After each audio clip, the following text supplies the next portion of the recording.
Welcome back to the Hardcore Iron Man. Last time we knocked out a bunch of early game unlocks and got our hands on Vanquish.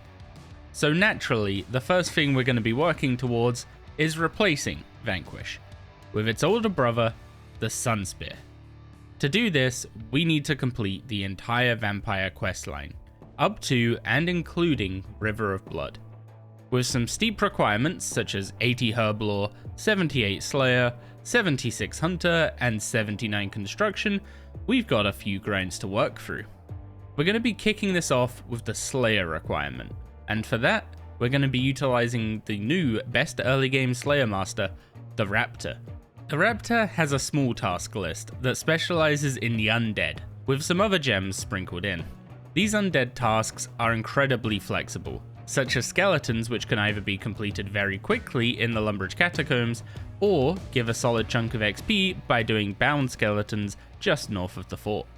However, there are two tasks from the Raptor that stand above the rest, those being Demon and Greater Demon tasks. Both tasks allow you to kill Greater Demon Berserkers in the northeast of the wilderness for huge amounts of XP, giving 7.1k Slayer XP per kill, or over 10k if you utilize a Scrimshaw of Sacrifice. They have the downside of counting for 8 kills for your task instead of 1, but regardless of that, they are the best possible early game Slayer XP for an Iron Man. I preferred both these tasks as soon as I could. And there we go, 75 magic. That means we can now use Vanquish. And for the meantime, we're actually going to be swapping over to trading defense with magic because your defense level actually makes quite a big difference in how much damage you take. And being stuck at 44 is going to kind of not be good for our longevity, let's say.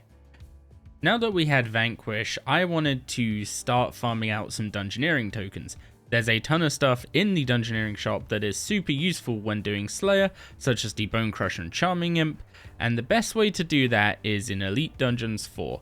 Right at the start of the dungeon, just hang a right after the first 4 mobs and kill this Chaos Witch Mender right here, and you can fight the Cerberus Juvenile.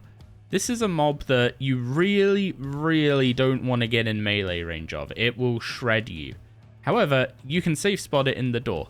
You do a little less damage for not being in melee range, however it allows you to kill this mob way earlier than you're supposed to, and the reward for that is 5k dungeoneering tokens every single time you kill it. Given how slow dungeoneering tokens are to get at the start, this is indisputably the best way to farm them. And there we go, 102,000 tokens and quite a bit of loot in the chest if we go take a look at that real quick. So we got a bunch of relics, some of which we'll just alch, some we'll save to disassemble. We got some herbs, a bunch of runes. So we got a bunch of alchemies, a bunch of crystal keys actually, which we're going to save for when we get to Prith, a bunch of potions, which is very nice, a bunch of herbs. We even got Serenic Scale in exchange for our Lucky Charm, which was an unfortunate roll, but what can you do? And most interestingly are these alchemist keys. So if we bank the rest of this, there's a chest down in the Zamarakian Undercity that we can open with these keys. Now, I wasn't expecting to get any of these keys for a while yet. Normally, you start getting them around the time you start doing the Zuck runs. But we can open up this chest, and it contains a bunch of stuff that is sometimes pretty difficult to get, especially on Iron Men. More mud runes. Or poison ivy berries, but you get the idea.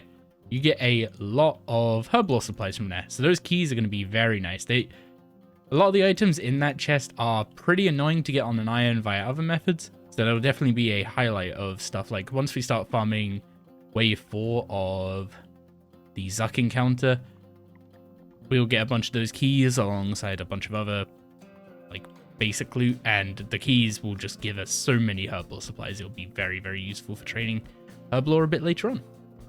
Otherwise, it's time to take our 1,000 tokens and spend them. I have a few things I want to pick up. So starting off with the Scroll of Life. This gives us some seeds back whenever we harvest farming patches. We're going to be doing a lot of farming, so we definitely want that. Bone Crusher automatically buries bones, makes farming some certain mobs a lot more AFK, a lot more chill. There's also a scroll of cleansing, which I believe is this one. Okay, that one requires 49 dungeoneering, so we're actually going to have to train dungeoneering at some point. I think for now, I'm tempted to grab the Twisted Bird Skull Necklace. The Twisted Bird Skull Necklace combines with the Bone Crusher to basically give you infinite prayer at any mob that drops bones consistently that you kill a reasonable number of. Stuff like fetid zombies and bandits, so I'm going to pick up the Twisted Bird Skull Necklace for now. Okay, just finishing up that undead task that we've had for a while. And this is exactly what I mean about the Bone Crusher. We came here with basically no prayer points, and we're already built up to half our prayer bar. We will now just have endless prayer at mobs like fetid zombies, which is also nice for mobs like fetid zombies that intend for you to use a one-dose prayer pot that drops from them. Now, whenever we get prayer potions from these zombies or restores from the bound skeletons, we can instead just decant them and bank them. So a nice little supply boost for the early game. Okay, we're able to do the wildy worm this time. So in addition to the normal rewards, you actually get this worm reward gland. I think it can have a chance of some of the old wildy worms drops, but let's just see what we get. Big salvage, we love to see that. And fury sharks. Okay, we've been doing a bunch of Slayer, and we are now up to 70 defense, which is great because now we can wear Bearer's armor, we can wear all the God Wars 1 armors, so we're going to be looking towards getting subjugation hopefully pretty soon. And otherwise, we're just going to keep on with Slayer. We're almost at 300 Slayer points, which we need to be able to buy broader fletching. I need about 75,000 broad arrowheads. I can only buy 6,000 a day, and so far I've bought 12,000, so we got a couple weeks of buying those to go before we can get up to 75 fletching via that method. So that gives us 2 weeks to work on other requirements for River of Blood. So that's what we're going to be doing, working on those requirements. Finishing up a bunch of Slayer. We need 78 Slayer is one of the requirements. After we've got 78 Slayer, we can swap to working on some of the other combat styles, and then stuff like woodcutting and firemaking is on the menu as well. So plenty to get done. You gotta love these greater demons. We came here at 72 Slayer, one task later, we're at 74, still got a few more kills to go. They're just the best task you can get at, honestly, I think almost the entire Slayer grind. You're always happy to see a greater demon task. But they have sped up the early game Slayer, they have sped up the Lord of Vampirium Slayer grind so much, and we're almost at 75 defense. Once we hit 75 defense, we can grab the Trials armor, which comes with Vanquish, and it'll actually be, I believe, equivalent to level 60 tank armor for both melee and range, which can be really nice for training both of those up. And then I need to get a halberd to train melee, got a bunch of chins for range, and I think we can be looking at getting towards those 78 combat requirements for River of Blood pretty soon. Okay, we just finished the easy wilderness tasks. Now, this is good for two reasons. One, this wilderness sword can teleport us to the herb patch, which is nice for getting to wildy events and getting to that herb patch now that we're starting to farm up some herbs. And also, I can throw these lamps into agility. Now, the big thing here is I need to get up to 56 agility because I need to do regicide, and I need to do regicide because I want halberds for training melee stats. Training agility at this low level, honestly, kinda sucks. Training agility until 85 agility when you can do full laps of the Anachronia course, work on double surge, is just pain. So, normally, I'm a big proponent of just throw your lamps and stuff into Herblore, but with Jack of Trades ticking up Herblore consistently for us now, I think we can spare some lamps for agility and get a bit of a boost there. And there is 52 agility, which means we now have the Wildy Agility course unlocked. Now, I've got a decision. I can either train agility at like 30k an hour, try and get to 56, do the quest. I actually need to get agility up into the 60s, I believe like 65. And there's another Wildy Diary that's not too hard to do. The Wildy Medium Diary will give us 80k XP, which, sure, putting it in agility instead of Herblore, maybe not my greatest long-term idea. However, the only requirement I'm really missing from that is 67 Hunter. So why don't I just go and get the hunter level that I need to get for River of Blood, and then I can just use the lamps on agility from the Wildy Medium Diary. Saves me training agility super slow because, well, let's be honest, hunter is way faster than agility now. Okay, the way I'm getting my hunter up is back to the whirligigs. I'm going to do gliding up to 50, and then whatever level 51 is, all the way up to 76. Unfortunately, I don't have the farming level to do the level 70 whirligig, but the XP difference between the 50 and 71 isn't as big as the XP difference between the level 30 and 51, so level 50 whirligig should be fine to get us all the way to 76. Getting past 76, it will most likely be Big Game Hunter, but unfortunately for that, I kind of need to wait for Anachronia to catch up. I've only been playing this account for like 2.5 weeks at this point, so some things are still a bit behind the curve, Anachronia being one of them. I've not even started ports. So I'm definitely feeling the crunch when it comes to time-gated stuff. As long as I keep it ticking along, it should be fine. Just checked out the water filtration system, and we got a Yaz Elder Trove here, a tier 3 one. Let's see what's in it. Extreme magic potions? That's actually sick. That's actually going to be really good for when we go over to Hellweir. We're going to need these. That is a really nice drop to get. I think you can also get an Onyx from the water filtration system. It'd be nice to make like a Fury or something, but we're stuck using the Ring of Life for most of our time, so we can't use a Ring of Fortune, sadly. And there we go, 67 Hunter. I need a break from this. I forgot how intense whirligigs can be, and when you try and take it slower, it definitely hurts the XP rate. So, not going to go for 76 Hunter here, but 67 for now gets us Black Salamanders, which was almost the last requirement we were missing for the Wildy Medium Diaries. We still got to get 57 Herblore. None of the levels in the Wildy Diaries are boostable, so we actually need to get the level. We should have enough supplies in the bank to make some prayer pots or something, so let's go see if we can get that knocked out. Okay, we had to scrape the bottom of the barrel a bit. We've made stuff like Haralander tar that we're not going to need for a while, but this actually is very useful once we have Invention and we want to make the auto screener. But we managed to get up to 57 Herblore, which is great for 2 reasons. One, we can do Fairy Tale 2 when we can actually get the Nature Talisman for Fairy Tale 1. And 2, we can now make a locked potion and do the medium Wildy Diaries. Okay, I know what would happen if I don't record this. So, one of the steps of the medium Wilderness Diary is to open this muddy chest. For some reason, I honestly have no idea why, they moved Ripper Demons up here, next to this chest. And you do not want to fuck with Ripper Demons. It seems that, okay, they're definitely not unaggressive, but it seems like they're at least out of range. So that was what, 10k cash maybe? 5k cash? Oh, we got 15k cash. Cool, done. I was very concerned that there were gonna be Ripper Demons right on top of the chest. I think they moved them slightly, but I don't know why they put them there. That muddy chest is like a really early mid-game reward chest. Like, it doesn't make any sense for it to be guarded by Ripper Demons.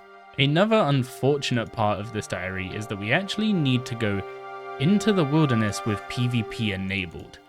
This is because we need to go to the Bandit Duty free shop, and if you're not skulled while you're there, you are gonna get attacked and murdered by the NPCs there, which is more likely than there actually being a player here. So let's head up there and pray no one happens to be around the area today. Okay, here is the shopkeep. We're just gonna grab, I don't know, we'll grab the broad arrowheads because we may as well while we're here. But otherwise, let's just get the heck out of here. We've completed the task. And can we just heli out? Not until we're below 20. There we go. We keep our hardcore status for another day. So I'm not a fan of anything in the game forcing you to PvP in the wilderness. I think it should be entirely optional.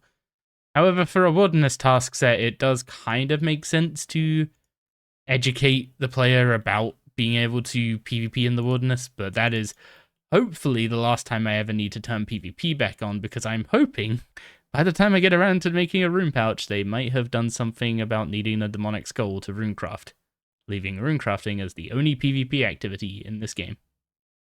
The next achievement the next achievement worth mentioning is that you have to buy one of these god staves. So we got the Gothic staff for free, but we have to actually buy one in addition to that. So I'm going to pick up a Zamorak staff. The Zamorak staff is a really powerful EOF item at certain bosses like Karapak, because it drains the opponent's magic level.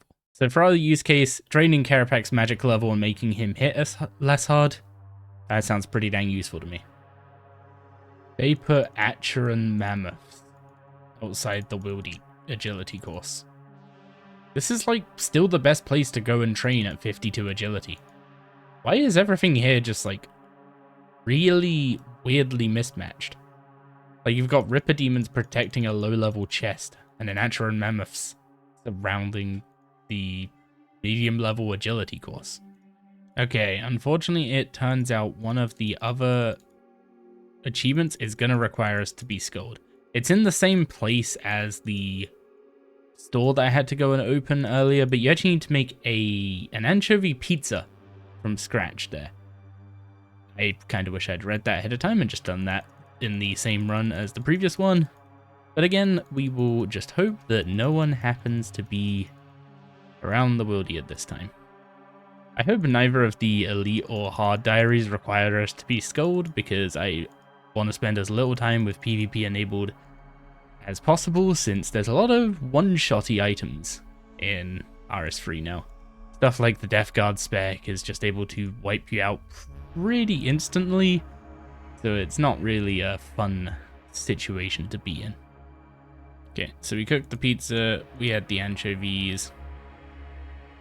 Now we can use the pizza on Fat Tony. And there we go. That is the second to last medium achievement done. Now let's get the heck out of here before someone shows up. I doubt people actually PK there anymore, but you know, better safe than sorry. And before I do anything, I'm going to go turn PvP off. Now for the final of the achievements, I need to make an enhanced luck potion, which is simply a bloodweed potion with a crushed dragonstone. There we go, a luck potion has been made, and now we can go speak to Mandriff and get our reward.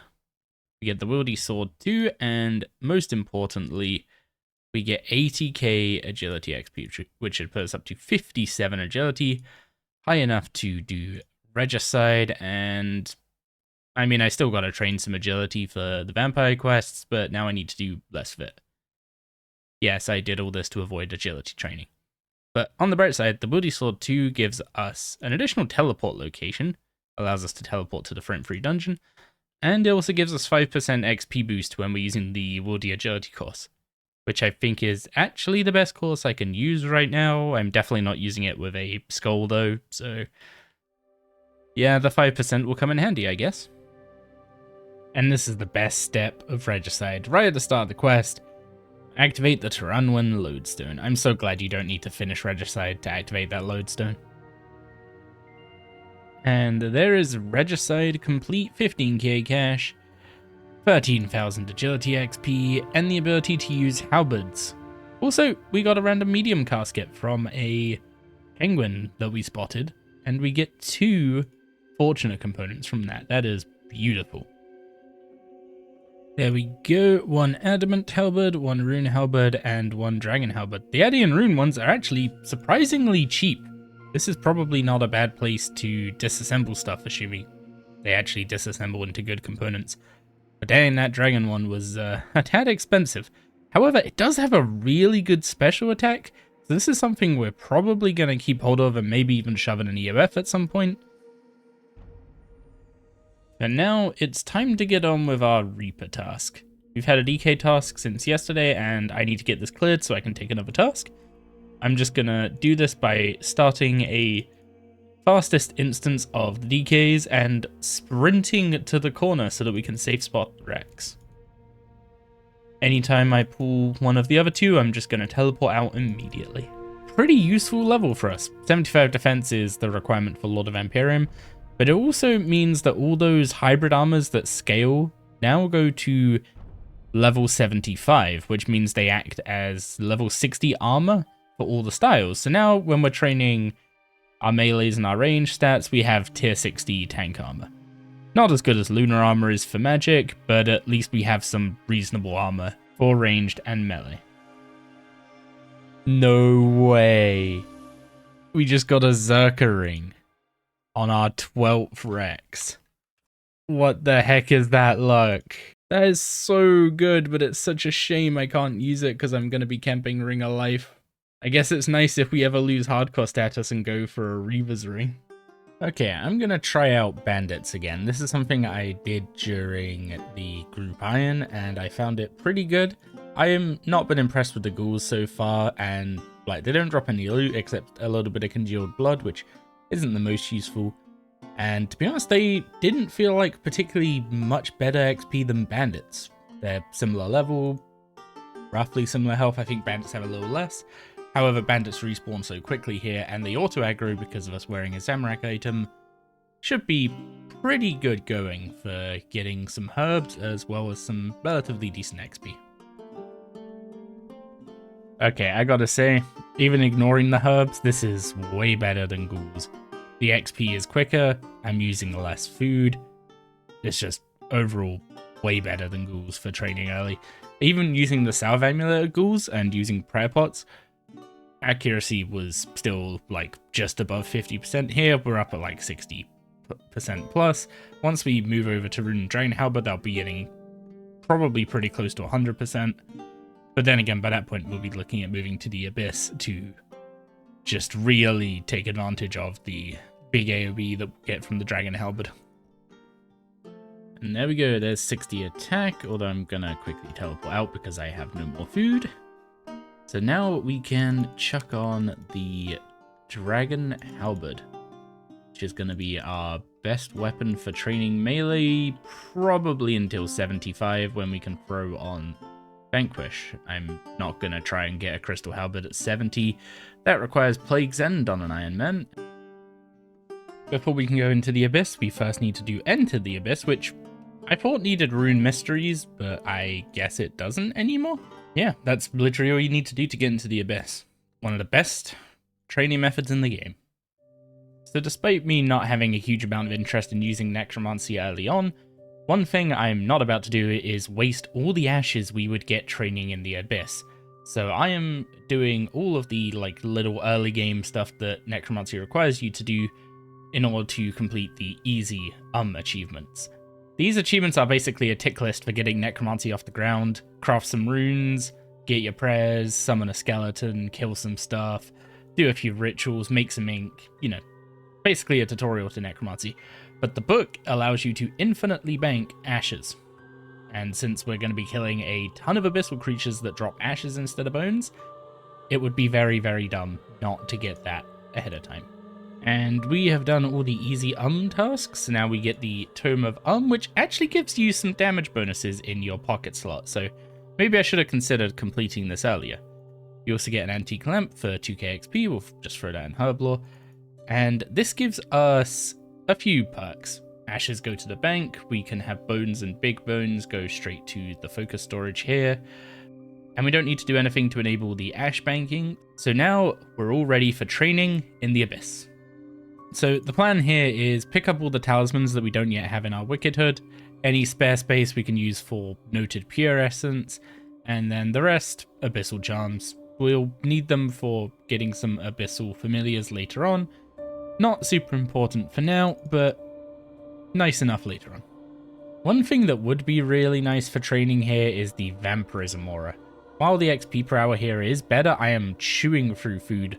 I probably won't even get a level before my inventory is completely empty. And every time you teleport out, your prayer drains to 0, so it adds to the prayer cost. So one thing I am tempted to do is go and farm the Archglacior for a while. And then once we've killed enough Archglacior to get the Marks of War required for Vampirism, we can come back here and train for a few hours at a time. It slows down our combat training. One thing worth keeping in mind is that River of Blood has an 80 herb lore requirement, and we don't really need 78 of all our combat stats before we have that 80 herb lore requirement. So we can definitely spread this combat training over time. And that leads us perfectly into the topic of next week's episode, which is gonna be how we get 80 Herblore this early in an Iron Man account. We changed things up a little in this episode. We used some longer form clips, went into a bit more detail on more of the minutiae of what we're doing at this point in the account. So let me know if you like that change, and if you did like the video, make sure to let me know by liking the video and subscribing to the channel, and otherwise, we'll catch you again next time.